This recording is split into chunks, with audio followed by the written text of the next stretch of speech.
Mountain walkers in the British Isles have traditionally been expected to be self-sufficient whilst in the mountains.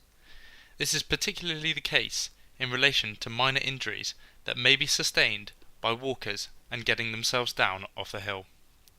Whilst mountain rescue teams are available for more serious injuries, it is necessary for walking groups to be able to assist the casualty off the hill if the injuries allow it. Hi, I'm Matthew Barnes. The target audience for this podcast are those individuals that have registered with the Mountain Leader or Walking Group Leader schemes. The aim of this podcast is to explain and demonstrate methods that can be used by a walking group to carry or assist an injured casualty off a mountainous environment. Method 1. Steadying hand. Here we have a casualty with an injured ankle who will be used throughout the podcast. The casualty is helped to their feet by a team member and assisted to move. The casualty should loosely wrap their arm around the team member's neck for support. In addition, the team member supports the casualty around their waist. And lastly, the casualty's injured leg should be positioned on the inside. Method 2. Steadying hand with two people. As with Method 1, the team members help the casualty to their feet.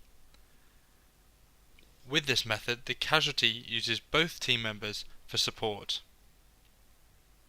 Both team members wrap their arms around the casualty's waist, which provides further support. This technique is the most supported out of the steadying hands method. Method 3. Steady hand with a walking pole. With this steady hand method, the casualty uses a walking pole for additional support. The pole is used by the outside arm.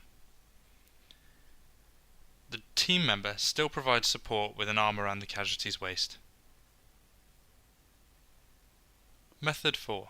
Assisted carries general. Some casualties may not be able to limp or walk, and so assisted carries may be required. The example shown here is a piggyback. This can be tiring and is only good for short distances.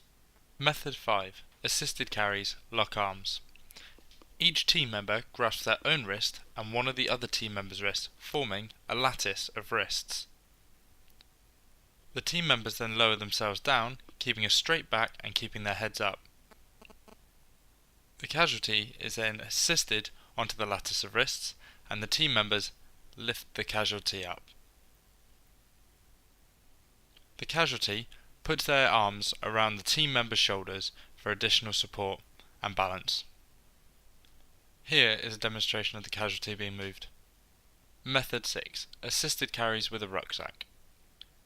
In preparation, the shoulder straps of the rucksack are loosened as far as possible. The casualty's legs will be passed through the shoulder straps. The casualty is lifted or assisted onto the rucksack.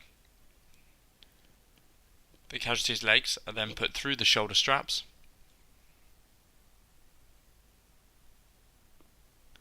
And the casualty is assisted to their feet. From here, the rucksack is moved so the tapes of the shoulder straps are positioned very similar to a climbing harness.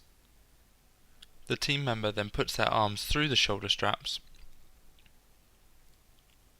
and lifts the casualty as if they were wearing a rucksack. This is an effective method, however, is dependent on the size of the casualty and the size of the team member. Method 7. Assisted carry. Coiled rope, one person. The rope, which is coiled in a mountaineer's fashion, is separated into two separate loops in order to prepare it for this method. The casualty is assisted and one leg is inserted into each loop.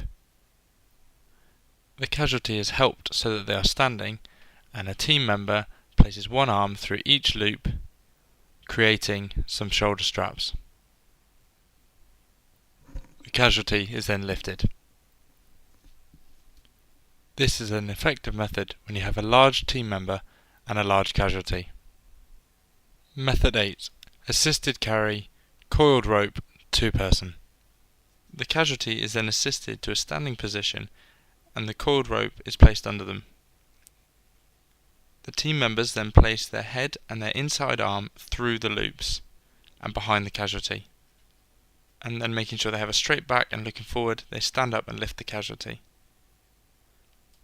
The casualty places their arms around the shoulders of the team members for further support, and team members place their arms around the waist of the casualty for support and balance.